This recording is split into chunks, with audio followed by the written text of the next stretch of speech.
Welcome to Life Gloss, a beauty podcast for sassy and seasoned women who have lived life and have a drawer full of lip gloss to prove it. We're your hosts, Susan Gerdeman and Hillary Clark-Mina. Join us each Thursday as we discuss life and how it relates to the world of beauty inside and out. All right, Life Gloss family, I am so excited to bring together two of my favorite women. Susan, of course, you all know and love. You hear us together all the time. But this is another long-time love affair that I've had with Leah. Aww. And Leah has blazed a trail across multiple continents. She has such an incredible pedigree, and now she's doing something all on her own. So welcome, Leah Hundsness from Maxine's Revenge. Let's talk about it. Yeah, thank you so much for having me. I'm been looking forward to this for the last couple of weeks. So thank you so much. Well, I think what you're doing, Leah, is not only so needed and so cool, but I have so many questions for you, and I know Hillary does too. I just want to jump in really fast, if that's okay, and ask you. I mean, you have such a background, and I know Hillary and I are going to get into your background and, you know, where you started and everything all about you. But I mean, tell us why a concealer, you know, of all the products you could launch with, and we're talking about Maxine's Revenge, your brand, but why a concealer? I love it, and I'm so interested. Oh gosh. Well, I think there's several reasons. I think I will just give a couple. The truth is that concealers tend to be just so easy to use for so many people, because there's a lot of people who give up on foundation at a certain point, and I didn't want to leave them out, because that's actually, you know, a lot of who I'm focusing on is, you know, people for whom they feel makeup has failed them at a certain point once their skin has changed. Now, if you're a makeup junkie like you guys are, you always know how to work around formulas, but there's a lot of people that don't.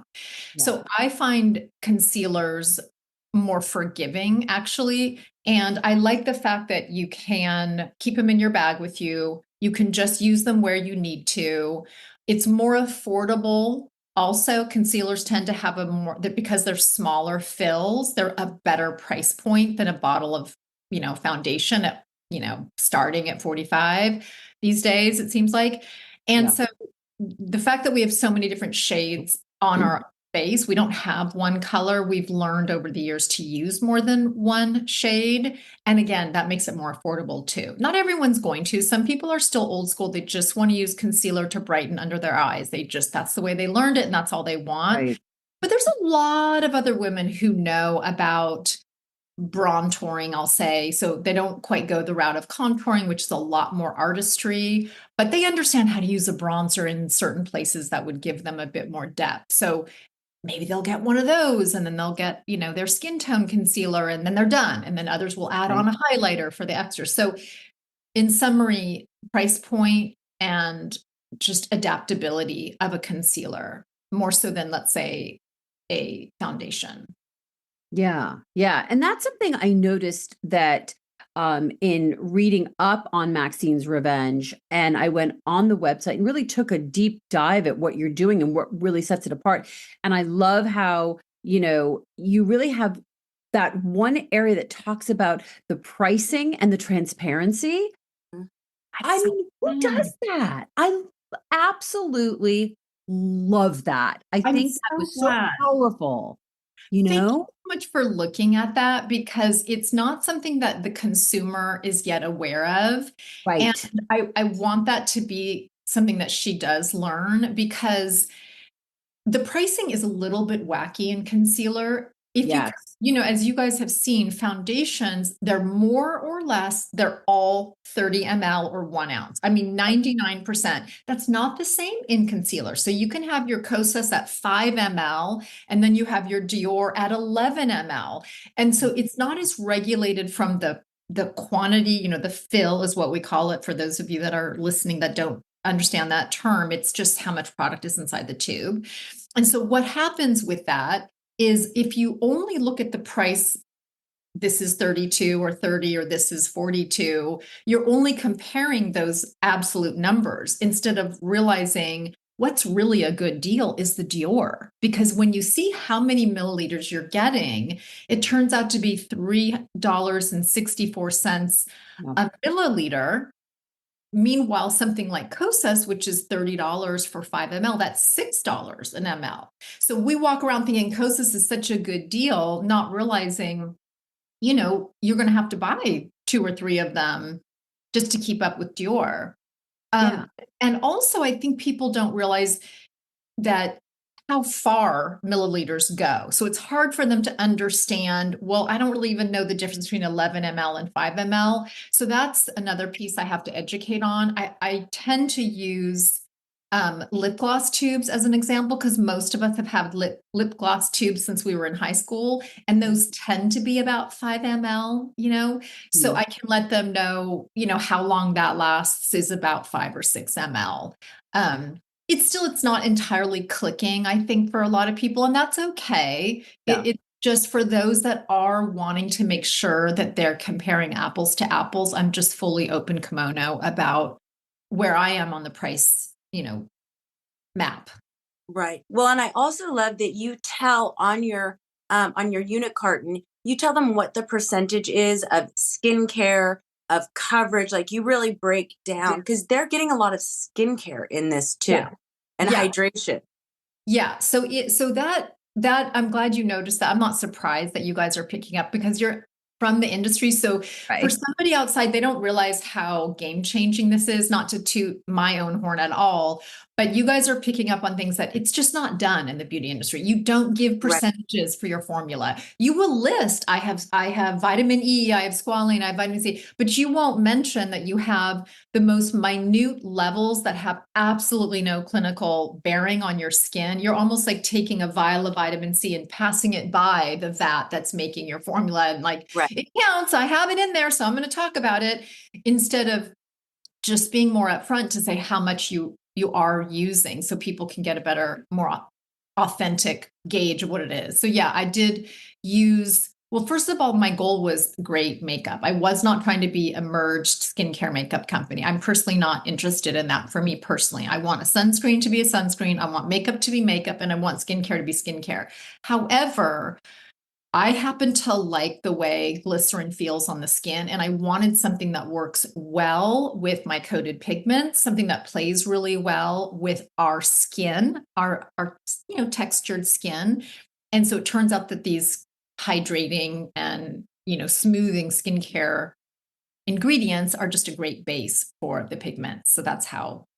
And that's one thing that I would love our listeners to know about Leah, is that Leah not only has a background in product development and brand development, she has a rich background in marketing. So Leah knows about how beauty brands market, how sometimes they can market and be very transparent, very truthful, or it can be a lot of fluff, a lot of smoke and mirrors, which we talk about here. So she knows all the tricks, all the bells and whistles, all the angel's tears, all the unicorn drops. And she's chosen to really blow past that and talk to the consumer and create a product that's really consumer facing. Yeah, that's a great observation. I think I didn't think about it in that term, but you're right. I wanted to be as close to the consumer as possible. And I just didn't want as many jazz hands as I'd been paid, like you in the past. We've been paid for a lot of jazz hands, smoke and mirrors. And it's also part of even my packaging design. I just wanted to keep it simple. I'm not spending a lot of money on components, not right now anyway. And I'm just keeping it kind of black and white and simple. I'm putting all my money in the formula. And this is one of those rare cases where the formula is more expensive than the packaging, which I know you guys know. It's normally so not rare. Normally the packaging, right? That's way more expensive. And also, I'm not, I don't want to sound super altruistic. I'm also just, I'm scrappy startup business. And if I had to bet on something, I'm going to bet on the formula because I believe in our consumer. She has tried everything. By the time she's 40, 45, 50, 55, she has already been overpromised and underdelivered thousands of times in the purchase landscape, right? And so I just know she knows. She might not be a junkie like you guys that can really tell the difference in formulas, but she might not have the language for it, but she knows what works on her skin or not. So I didn't have the luxury of expensive, beautiful packaging and a big marketing campaign and a fantastic formula. That's the truth. So I had to bet where I thought it mattered the most. And I figured, look, I have enough runway. I'm, self-funded retirement dollars. It's not like I have a windfall. I'm not sitting on a pile of cash at all, but I just decided that's where I'm going to bet is on the formula. And I will just do one person at a time. I will answer all the questions myself. I'll do my own customer service. I will just dig in. And if I have to work 12-hour days for 12 months in a row, I'll do it. And then I'll go to the next step. But I didn't want to come in like we've been paid to do, and there's nothing wrong with that. But we came in, our experience is market first and then deal with, real product innovation kind of secondary. But it's more about the name of the product and all the jazz hands that we've come from. And, I think that's credible, obviously. And I absolutely love where you're coming from with this brand because there's an intellect behind what you're saying. I think that you are saying, you know what, as women that are 40 plus, we don't need to be just influenced by what's hot, what's new, who's married to what celebrity, and look at their lip gloss and, as you're putting it, the jazz hands. And you're really saying, I believe in the intellect of the consumer who's going to drive to my brand, who's going to understand my transparency, and who's going to want products that work. And they want to know, because as we get older, we're smarter, we're wiser, we're brighter, and we can spend our money where we want to. And I think, Hillary and I talk about this a lot. Like, who are the women that are 40 plus that are out there now? We've seen it all. We've done it all. We've been there. We read the book and we wrote the book. And now we want to know, is this a pretty product? Or is this product actually going to give us results and work for us? So your thought process and your respect to your consumer is outstanding. Oh, thank you. Thank you so much for seeing that. That I'm going to feast on that for weeks because that matters a lot to me. It's all I have.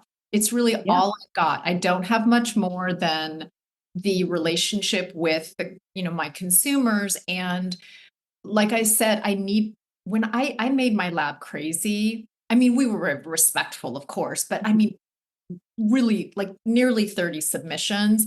And it's because, as you gals know, in the lab, first of all, in the lab and in product development teams, it's, maybe 35 years old. The lab can have older R&D for sure, but sort of like brand facing, they're going to be a bit younger, and their arms when they're doing swatching are younger, their face is younger, the product development are younger. So the baseline formulas, they always start with a baseline that they present to the brand to say, this matches your brief. What do you think? And then the brand generally tweaks it 8 ways from Sunday or not, or they'll just buy it from the lab. But from all of us, I know from our background, we all tweak it 8 ways from Sunday. They're not used to a 54-year-old, I'm now 55, but 50-year-old woman tweaking 8 ways from Sunday because they're not familiar with what good is for textured thin skin. So, that was my North Star, is really just don't get intimidated by the fact that you're exhausting your lab and taking up so much R&D time, because this is what trailblazing feels like. It's not fun. It feels awkward that you're pushing people out of their comfort zone. But I got them to a point where Madame Tout le Monde, which sort of means Mrs. Everybody in French, she can tell. She might not know the words that the beauty editors know, but she can tell it looks good on her skin. And that is what I want. I wanted that endorsement. We didn't do any PR. So it wasn't like, first, let's go to the beauty influencers. Not that I don't love and want to support them, because I do. I want them to make money off me. I know what they're doing is hard, but I needed Mrs. Everybody. I needed that for me personally. I needed to know that I hit something out of the park for her. Yeah, you have. And it's interesting. Tell us a little bit about some of the ingredients. I know you mentioned coated pigments. Talk to us a little bit Yeah. about the magic inside. So for our listeners and their audience, what can they expect it to look like and feel like, and when they can get their hands on it? Because I know you sold out and we're getting Yeah. more in, Yes. but So what tell us what their experience will be like with it. yeah, sure. I wanted it to be like a really great pair of tights. Mm-hmm. Very thin, very, very, very thin, but full coverage. Those were the two mashups I wanted. So it's going to feel very liquidy, much more liquidy than you're used to with the concealer. So if you took out the wiper, which is the bit that kind of wipes off what's excess, if you took off the wiper and turned it upside down, it would pour out like water almost. It feels like it has a serum texture. You can Yeah. see how Yeah. light that is. Yeah. It's definitely a serum, had a baby with a full coverage concealer. But it's full bodied. Yeah. Yeah, it is. So it basically just kind of goes, there's a smoothing element to it. It glides on the skin, I would say. If you put like one dollop of your other concealer on one cheek and French face on the other, it's gonna be a lot more slip with French face, and it's just very thin. So in terms of the breakdown, it's 69% hydrating skincare, not just skincare. I didn't want to just be vague, but it's like hydrating skincare. And then there's 24% pigments, and then 7% blurring and functional ingredients, which you need just to have a formula clean and safe. So in the 69% skincare, I wanted to have the three main categories of ingredients that make up a good moisturizer, because then it'll just work with the pigments, right? So what is that? That's humectants. I liked glycerin and jojoba esters. So I just think those happen to work better for older skin. And I wanted the emollients. I wanted a smoothing emollient, squalane, which also has that double duty, as it's a bit occlusive. So it'll hold in some of that moisture, but it's smoothing over those rough little cells, those rough little skin cells. And then lastly, I wanted some occlusives to hold in the moisture, which I use fatty acids, linoleic and oleic acid. So I wanted to hit those three categories that you should look for in a basic moisturizer anyway: your humectants, your emollients, your occlusives, minimally. And that's what I worked on with the lab. That's great. And it floats. It covers and it floats, but it doesn't coat and just sit. No, yeah, it's not a mask. It's stretchy, I would say. It's Mhm. with your skin, and it moves with you. And yeah, it feels like you're not wearing anything. It's a really unique texture. So I encourage everybody to go to Maxine's Revenge, check it out, Thank feel you. it. Thank you. And yeah, and it's definitely at a price point that is accessible, and you're really getting your bang for your buck. I mean, as all of our audience knows, Susan and I don't talk about things that we haven't, fully vetted and that we fully love. So it's really exciting. And Leah, tell everyone a little bit about your background. We've teased into it a little bit, but for the people there that are like, why should we believe her? What does she know? Who is she? What does she even know? Tell us a little bit about your broad background. Yeah, that's fair. So I started in the beauty business in 98 with you at Sephora.com. So I was the director of marketing for Sephora.com. And that was my first job in beauty, probably, which is why I would often lean on you and Sally to ask questions about beauty and such. And so, yeah, I had more technical background. So that's why I was hired. And marketing technical. And so then I went from Sephora, I went to Smashbox. Smashbox, I worked in the domestic business on the West Coast, then I did international. So then I got somewhat discovered by the headquarters of Sephora.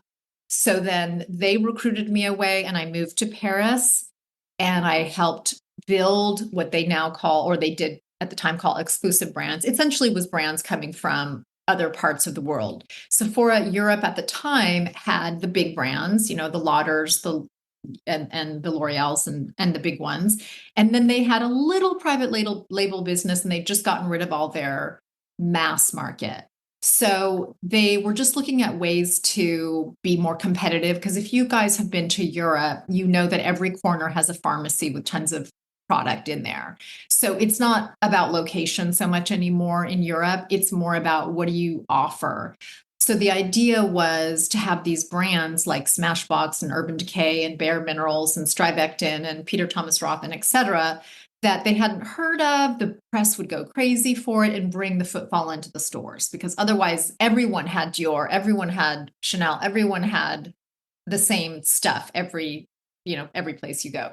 So now Sephora Europe had a point of differentiation with these exclusive brands. And my job was to go around the world and bring them in and then help them with everything, marketing, fixtures, staffing, everything, just a buyer plus kind of thing.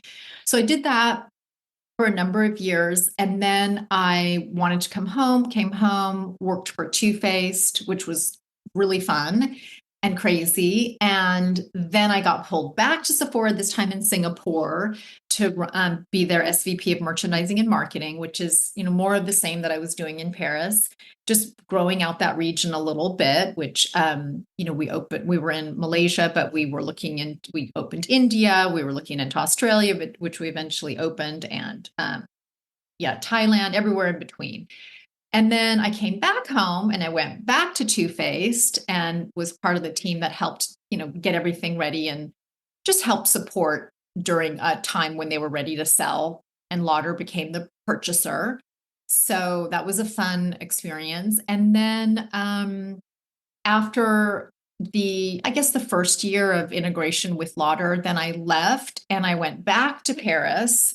And this time I was working for Gucci Beauty as the GM for Coty. Coty has the license. And that was like a kind of a dumpster fire, I would say. Coty was going through a lot with their board. Their board is a bunch of coffee guys. And so they were cycling through a lot of leadership. So that was interesting. I'd never been at a company before that was struggling so much, even with this great, all the great brands that they had. Gucci was amazing and wonderful. And like, it was insane. And then the pandemic happened and I came home and I needed a pause. I was burnt out and I had been going down the path of big job, big dollar, big job, big dollar. And I guess just being very ambitious, but there was price. I paid a price for sure. And you just can't keep going like that and not have some existential like WTF. And I had that for sure. I just did. I was depleted. So the pandemic was a good time to stop everything because I had no FOMO. I didn't have a feeling of, I think it would have been hard for me to do if it weren't the pandemic. I think I would have freaked out, but everyone was home, like stuck. So it didn't feel strange for me to be home and stuck. And I just let myself kind of go, if you will. And essentially, I must have been having what other people would call like a midlife crisis, but I just turned it into an upgrade. And I just rebuilt and I oriented myself to what success looked like to me and what mattered to me. And that took a while. And that's where Maxine's Revenge was born, is out of that like disentanglement of what success looks like at those, at that corporate landscape. And just what did it look like for me as a person is, it's very different. I don't really think I'm a great executive. I don't really like the politics in that sense. I'm good in that I know the market, I understand what needs to be done, and I have a sense of innovation, but I didn't like how it felt. It was very stressful to say, the board, as you guys know, is like, grow 20% year over year, month over month, essentially, no matter what, You can't say Right. no. You can fight, but can't say no. Then you go to your team and you give them, half the budget, half the staff, and they're supposed to do, twice the work. And so you're lying to both parties, and you're the one that's going to get pinched in the middle. And I don't like that feeling. And there's a talent that people have, but it's not me. Nope. I'd much rather just say what I'm going to do and do what I'm going to say. But that dance it's no joke. Yeah. Well, you're dancing for yourself, and I think that's one of the great things about maturing and getting older is we learn who we are through so many different cycles and so many different chapters. And I think, you having worked for so many of these brands that Hiller and I both have either worked for or with or know of. I mean, that's an exceptional background to be able to also see what's missing out there, and I can see why you sort of envisioned Maxine's Revenge and really sort of knowing that there's women out there that are in need of thinking about the French face and thinking about concealer and thinking about products differently and how to address as our skin changes and as how we mature. Are those products out there keeping up with us? And in many cases, to your point, they're not. And I think that background you gave us, the listeners, especially on labs and testing on young skin and all of it really is starting to make so much more sense, I hope, to our listeners as to why you launched with a concealer and how it is very different. It's almost like you need to come up with a different name than concealer. It's like it's just much more than a concealer, I mean, it's true. I call it a concealer concentrate, and I explain it as it's almost like a concentrated foundation. You just use it. But I think it's also product is queen, as we have established. I think even more importantly, however, is representation and being able to see and update what 40 plus actually looks like versus the token gentle, kind old lady with her twin set and Ensure in the background behind the badass in the front at the beauty campaign. That's just not that's just not who we are anymore. Like all three of us have long hair. That's not something that we saw when we were kids. I went to the gym this morning and did my squats and heavy weights. I'm sure you guys did too. We didn't see our moms doing that at 55. So there's a whole different view of what it is to be in your 40s, 50s, and 60s. And I want to show that. I want to show it I'm not talking about menopause. I don't have any interest in discussing, dry vagina or anything like that. Not that there's not, I'm sure that's interesting to some. It's just not, it's not to me. It's not part of my identity to talk about the physical, like hormonal changes that I'm going through, in the same way that young girls who, they're premenstrual and then they're postmenstrual, but brands don't talk about their menstrual status. And that I think is one of the things I notice with some of the older brands. It's like, why are we so fixated on this menopause? It's such a boring subject. You just do it and you move on. And like, yes, I understand from a beauty point of view, talking about, okay, my hair is straw, let's deal with it. Like, what do I need? But I just feel like I don't want to identify with an aging marker. I think that's not representative of who we are. I think we're still just kind of quote unquote girls who still like, looking our best. And we're just a lot more jaded, really, in terms of what works and what doesn't. Do you think and I'm listening to you and I'm nodding in agreement. I never thought of it that way before. And let's face it, everything as a woman is used against us in marketing. That's just a given, But do you think that living in France, you were in Singapore, you've lived abroad. I know Hillary has. I've lived in every city in America, no joke. And I really think that this exposes us to being around different cultures, but also different types of women and what it means to be a woman. Do you think that some of that, your experience with living abroad, especially, helped you envision where you wanted to go with Maxine's Revenge? I think that I spent the majority of my time in France because I didn't spend as long in Singapore, but also even going back to my Smashbox days, that's when I started traveling there. So it's been 20 plus years that I've been going back and forth, because France is a hub. For those of you who don't know, the beauty hubs of the world are Paris, New York, Tokyo, more or less. I mean, of course, there's some other like hubs, but for the most part, that's kind of historically. So yeah, I definitely was influenced by the culture in the sense that aging is not such a fearful part of life, especially for the Parisian woman.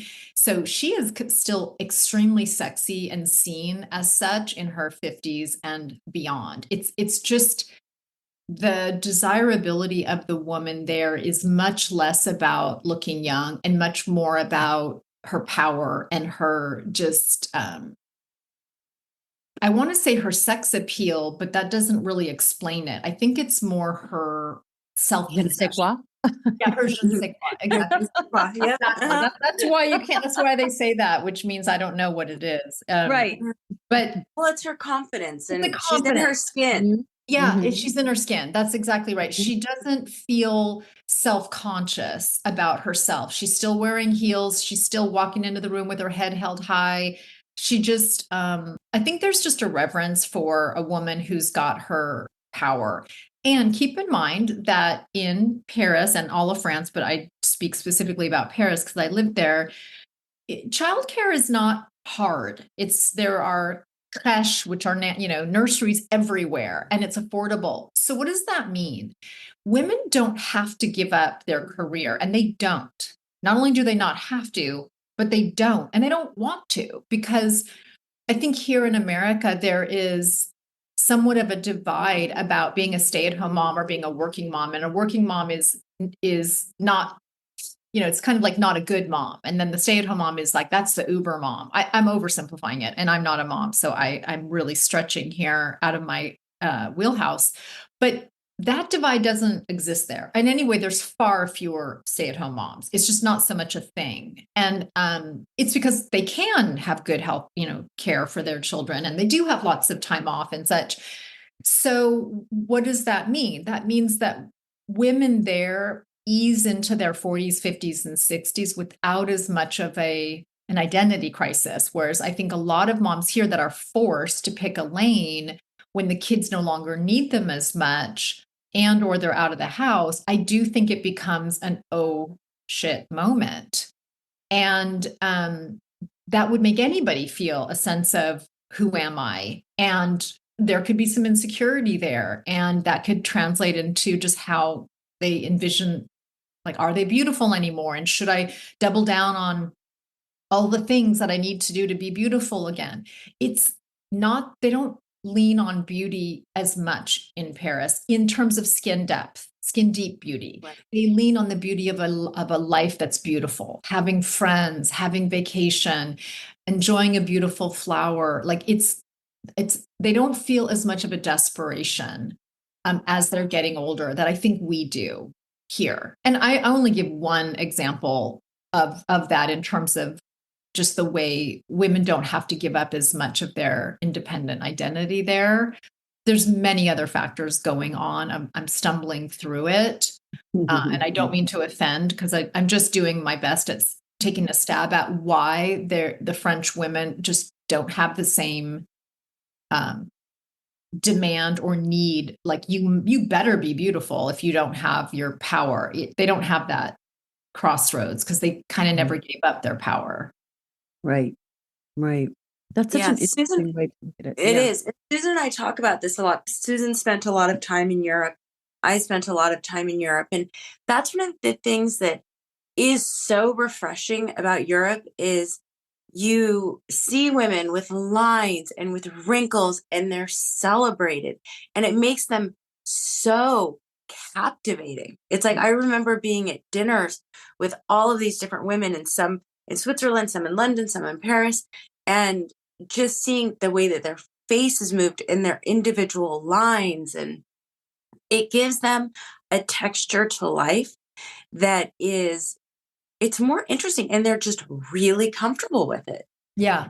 Yeah. I And think there's something very sexy about that. there is something very, very sexy about it. And also, it's not just in their face. They'll wear the plunging necklines. They'll wear super tight leather pants. Like they don't feel neutered at a certain point. And I'm sure there's lots of reasons why. I just, a sociologist would do a much better job. But I do think it's because they're not forced as much as we are here, perhaps because it's a socialistic culture over there, society. So there's not as many financial risks either.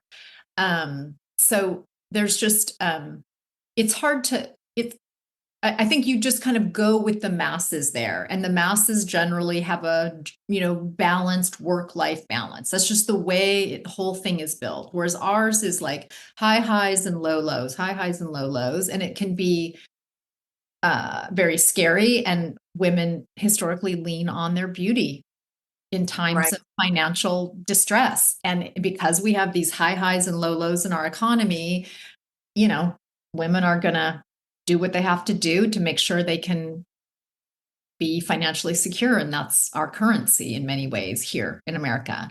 And the women there, ironically, are a lot more independent because the economy is a bit more stable, maybe.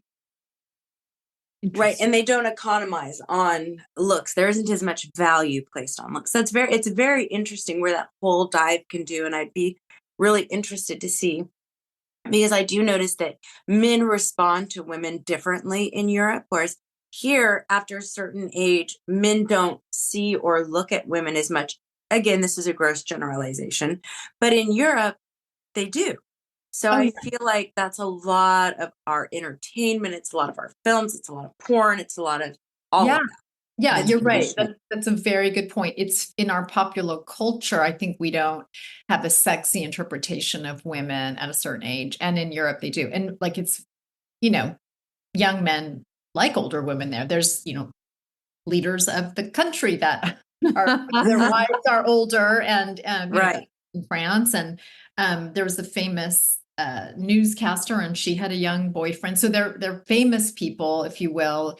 They have an example of like, there's not a barrier. Whereas here we tend to celebrate maybe the trophy wife. I'm not sure.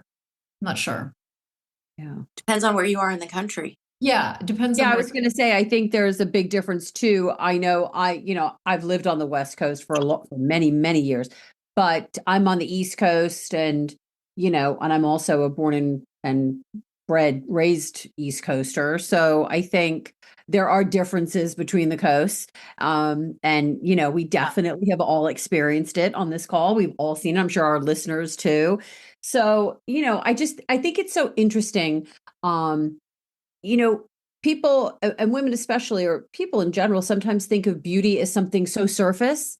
And I think, as we just discussed, and I think your brand is sort of alluding to this, beauty is not just surface. Beauty is empowering. It's being who you want to be at whatever age that is, but being comfortable in your own skin, that you don't need to necessarily cover it all, but enhance it, right? And I think that sort of maybe we just answered the question over this whole podcast as to why you started with a concealer, because you want to celebrate you being who you are in your own skin. Yeah, I'm actually pretty broad in terms of my interests. So I like a full beat, drag makeup, and then I like the no makeup. So I don't really care what your style is. I like it all. So I don't have a prescription for what is better. I genuinely love it all. I can get stuck watching somebody doing, is it kabuki makeup? I'll just I love all kinds of face painting, I suppose, body painting even, but that's not as do we. Yeah. It's just fun. So I don't have a prescription. I just know that for me, until there are other people representing the brand, yes, my look is more undone, I would say. It's just I do like a clean, even complexion. So that tends to be what I like. And it's a little undone. Like I don't always do the mascara. I don't always have blush and lips. Like sometimes I just like that look. And that is probably influenced by my time in Paris, which is clean, even complexion and, a lip. That's what Yep. they do. And I think there was something so easy about that. And I thought it was sort of chic and understated. So for me personally, I like that. I think that fits with my personal style. But I want to reinforce that, like, I have a lot of followers who do full beat and I love watching them and I think they look fantastic. It's just not my personal go-to. Yeah. But your product, your concealer can do both. It can do it all and everything in between. And I think that's what's so great. You've given a concealer with choices. So you can do the undone or the clean or the light makeup, or you can go full bore, with the content.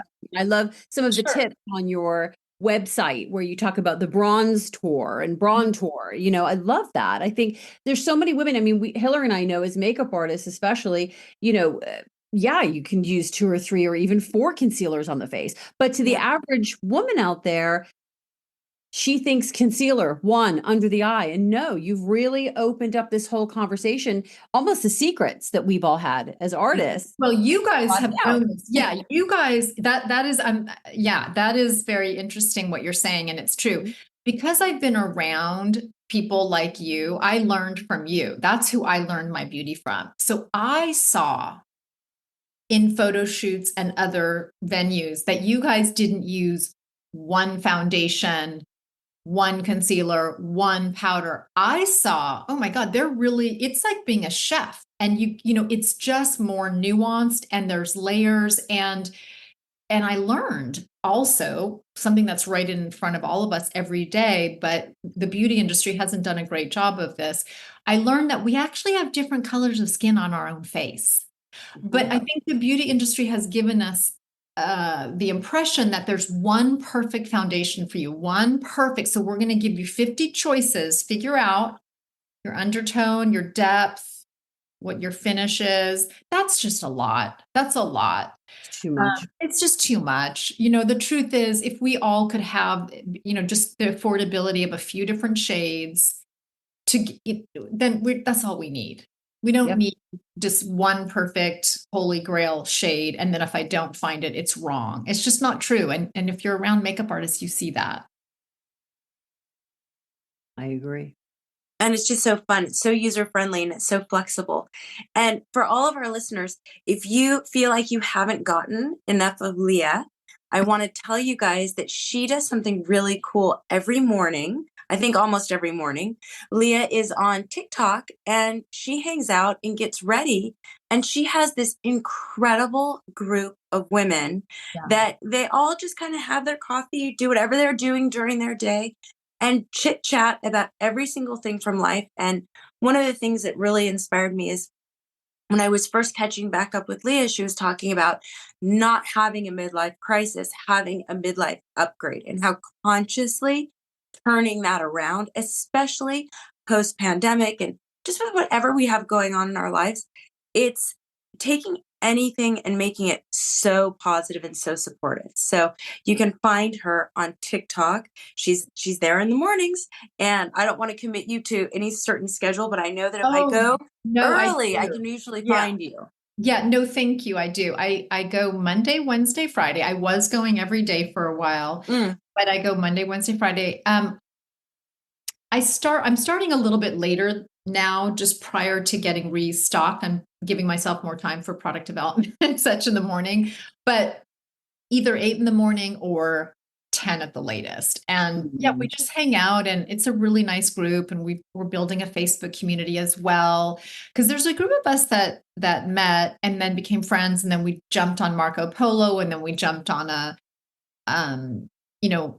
text message chain. And that's just not possible to do with over 100 people. So Facebook has private groups, and there's some people that don't want to be on TikTok. So, Facebook groups make that a little bit easier. So it's just a really supportive group of people. You guys have to tell me a little bit more about your audience, by the way, too. I would love to know more about your people. Are they like beauty junkies, or what's your audience? Susan can weigh in on this too. We read absolutely everything that people send us. And people send us a lot of comments because our podcast is broadcast over different platforms. So we get different sort of audiences in different places. But the thing that surprised me the most. So we definitely have our industry people, our beauty junkies, because we have experts on in product development and in those areas. But I've been really surprised how many people come back to us and ask us more questions about what we were talking about. And it's a lot of people that have felt left behind or forgotten by beauty. And they're like, I'm overwhelmed. I feel like everyone's saying they're talking to me and they're saying they're being real to me, but I still don't know what exactly I'm doing or what exactly any of this means. And you guys break it down. Like, I feel like I get it. And so we're getting super experts and industry people, and then we're getting other people that have been kind of intimidated. Okay, that is nice. I love those. Susan, do you agree? Yeah. Yeah, I do. I think, our whole purpose, Leah, in doing a podcast and building a community was coming at it twofold. First of all, as women who wear makeup and live our lives and have busy lives and we love beauty and everything that is beauty, from self-care to hair care, inside out, upside down, we love it all. Then we also happen to be industry professionals. So, we're coming at it not just as women who love beauty, but women who lived beauty. So we're sort of that combination, and we love to give tips and techniques and advice and whatnot, but we're trying to sort of together, I think, with our listeners, like, we're with you. We're not here and you guys are here and we're lecturing and teaching, which we spent our whole careers doing in education. But we're saying, no, we're in this together. We're older. Wow, I like this. Why do you like this? So we've sort of become kind of partners and friends and trying to build a community that way of like-minded women that want to learn from us. But at the same time, we want to go through it with them too, because we don't necessarily, have to teach anymore. We get this luxury of being able to share, but at the same time learn, which is my favorite thing in life to do. It's that back and forth, and that's really what I'm trying to do. That's a really nice place to be. And anyway, we're all learning because our skin is changing so much. So we're all figuring that out. And it's like we have a new face. I mean, don't you guys feel like, where did our cheeks go? Remember when we had like full cheeks? And now it just bone, cheekbone to chin. And you're like, wow, that's a whole new face to get used to. It's a whole new face. Well, and there's a lot of humor in this.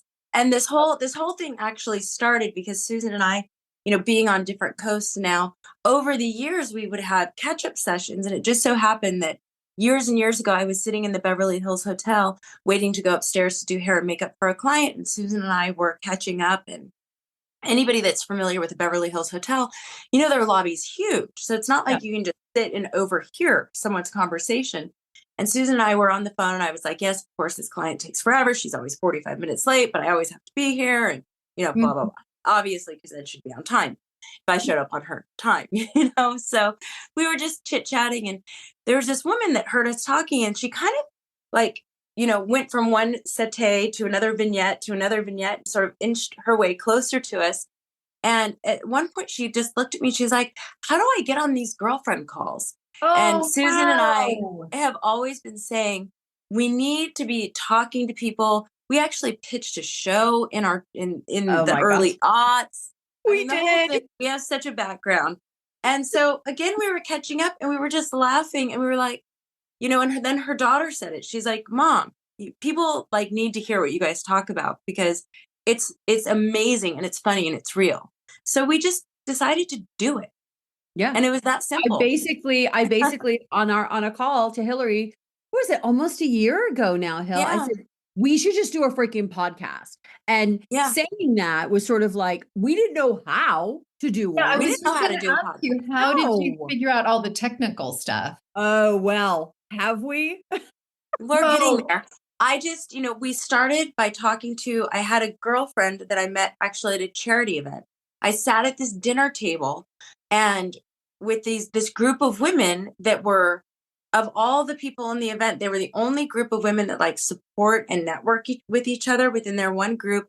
And there was this woman named Mickey St. Germain, and she had a podcast, and she was so open and so gracious. And she said, Hillary, if you ever want to do anything, if I can help you in any way, just let me know. So I took her up on it. I called her and I said, how do you do this podcast thing? She gave me some great tips. She said, if you guys need to FaceTime, I'll help you. And then I just kind of poked around, and we're still figuring it all out. We're still figuring it out.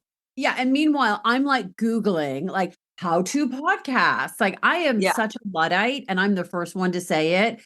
And we laughed about it because I just, you know, I come from a background in, you know, media communications and theater. So I knew how to speak. I actually had a radio show at 13. So Teen Talk.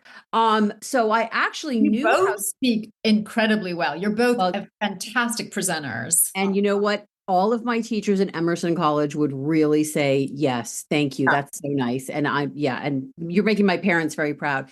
But I knew that I could do this. I knew I could do in front of the camera. And I know Hillary's camera trained as well. I knew we could do the verbal piece. But it was the technology, the techie part. I was like, oh, I can write scripts. I can talk. I can produce. I can do all that. But I don't know how to like make it. So thank goodness. And I have to give props to Hillary is married to a wonderfully talented individual who is a gentleman who really knows his way around technology and music. And so I have to say, Hillary's husband was a huge help and a huge support for us, and still is as well, because he knows so much of these things. And but yeah, we're doing it together. And I think we're just sort of piece by piece figuring it out we're making it up as we go. We're making it up as we go. Yeah. He taught me how to edit. He was like, you can't edit. He said, you can't edit on one of these stupid little like blog things. Platform that you edit on? I edit in Logic. He's a musician and a producer. So he uses Logic and like all these other platforms. So he set me up with Logic, which when you look at it, it looks like I'm like landing an airplane. And at first I was like, okay. And he's like, I'm going to help you 3 times. And then you have to figure it out. Oh my God. And thank God she's really good at it, because, you know, I can come up with the scripts and I can come up with the production and the whole concept. You know, we do this, and a lot of it we do together, but the techie part, that's all Hill. And I mean, thank God we have so much love on our side, and that's really helped us. But we do laugh sometimes because we laugh like, oh my God, really? Can we do this? And we're doing it coast to coast. So, I mean, the answer is yes. I'm really Susan, proud. I never had any doubt. When we decided we were going to do it, we're like, it's going to happen, and people might see us like learning as we go, but they are totally, they are, and they don't care. And you know, what's so interesting about what you guys are doing and what I'm doing and other people as well is, I mean, we relaunched our careers in a way that, did we ever have to do this much of our own production before? No, you know, we didn't. And so now I love the fact that I mean, it's a great time to be an entrepreneur because there's so many applications out there that you can use. You just have to have the aptitude, which it sounds like you do, Hillary, to learn.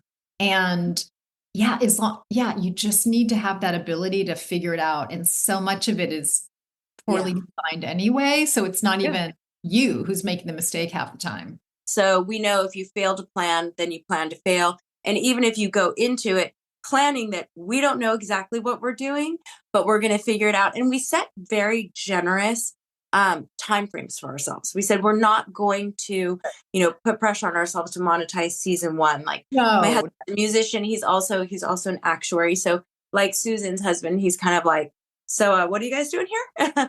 But we have been like, you know what, we're going to give ourselves a season or 2, find our cadence, have the juice, have the guests, and really listen to our audience, and then, you know, see where it takes us. But we're doing it from a place of joy. Like we look forward to chatting with each other. I can't wait to see her little face on the screen, you know? Oh, wow. That's fun. Yeah. And then people like feel that. So that like they feel like they're listening to a couple of besties and they like that. Oh, that's so funny that you say that, Leah, because I went to my chiropractor yesterday and she's an amazing woman. In fact, I really want to have her on our podcast because she's into wellness and health.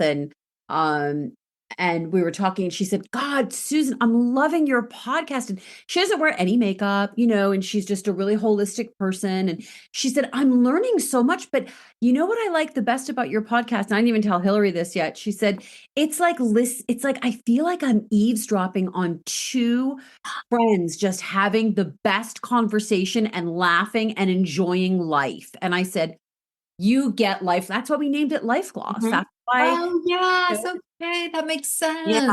That's Life Gloss. It's like just living life, having a good time. It's not always shiny and perfect. No. But you sure feel pretty some days when you're doing it. Right. So that's kind of, she got it. And I didn't have to tell her. And I was like, oh my God. Like she got it. Oh, I love it. Plus, yeah, just to be able to be, like I like to have podcasts on when I'm working because otherwise I'm alone all the time. Yes. And I like to have conversation going. Yes. So I should put you guys on. Where do we find you? Like Spotify, that kind of thing? Or how do we? Spotify. Okay, Yep. Okay, good. I listen to Spotify. Yeah, so then it's like, it's just that little bit of chatter that I need to feel like I'm not alone all the time. I know that we really can't multitask. I know that's a farce, that we really do need to focus, but I just need the noise. So I don't know, maybe I have ADHD, I'm not sure, but I like the noise, the chatter. You'll probably giggle sometimes too, because you'll hear us say things and you'll be like, oh, I know what you're talking about. Because we'll talk about like, just ridiculous things that have happened. Yeah. Like when we were doing awards, we've done awards seasons together, working with different companies. And I'll be like, do you remember that time every day of awards season, my mullet got worse because I was bouncing between two celebrity hairdressers that didn't love each other. And one was like, oh, he cut your hair. Oh, let me fix it. Oh, let me fix it. So there's just funny stories. And there's funny stories. And, Hillary and I always tried, that's the one thing we try, to dish in a very positive way and not take any prisoners and not, we're old school, and I'm really old school in the fact that I was raised to, as a makeup artist, you don't talk about your clients, you don't say who you did, you don't give away their secrets. And now we have a whole generation of that's all they do, so there's some things we'll talk about, some things that'll go to the grave with us. Some people will, so I think there's a lot of women that listen to us that maybe appreciate that we still have that, I'm a Pisces, I'm loyal to the end, I'm like a vault. You tell me a secret, it stays, and I think there's a whole generation of women that we're kind of like that. We're not necessarily, I don't have to tell you every time I went to the bathroom and post it on Instagram live, so it's very different. That I think is the big thing in our podcast that you see the differences. But we don't get mean and we're not here to take anybody down. Funny. It's like I was just, running around doing stuff for Grammy weekend, and it was so funny. The younger people were asking me, oh, what did you do? Oh, who did you do? Celebrities or not celebrities, or who were you doing? And I was like, I know. Oh, and I just said like a little bit of both. And and more than once, people just stood and looked at me and blinked, and I could see in their eyes, they were like, is she full of it? Maybe she just really didn't do anything. And I was like, they have no concept of like, I'm not going to tell you where I've been and what I've been doing. I didn't even know that was a generational thing, but obviously my career grew around you women. So I don't even ask, because I know, I mean, I'm trained by you guys that like, you don't put them in that situation. And that's right. So I don't even ask because you guys, I don't know the new generation of artists, but I know your generation, and I never got the dish, and I was at Smashbox with all the studios and everything, and I didn't get the dish with Dean and Davis, old and school. Lori and Dean and Davis. I love Lori. Lori. Lori's so good. She's the best. Remember how everybody had a crush on Davis? Oh yeah. Oh my God! Everyone, every makeup artist, every girl had such a crush on him. Now there's some dish for you. Yeah. Every girl, he would come in, he would do appearances when we were launching Smashbox in the stores, and oh my God, it was like, David. Yeah. He's like such a rock star. Like everyone had such a crush on him. Yeah. I mean, he's not an ugly guy. Definitely has some swag. Oh. Yeah. So Leah, Where can people find Maxine's Revenge, Leah? We can't let you go without sharing it with the people. The URL is maxinesrevenge.com, and all socials are at Maxine's Revenge, MaxinesRevenge. And we're going to have you back. I want to hear everything about the name. I can't believe we didn't get to that. I know it has everything to do with your mom, but that's for next time. Stay tuned. Meanwhile, find Life Gloss on Instagram and TikTok at lifeglasspodcast.com and on our website, lifegloss.com. You just might catch us live on TikTok. You never know. All right, everybody. Susan, stay glossy. Hillary, stay glossy.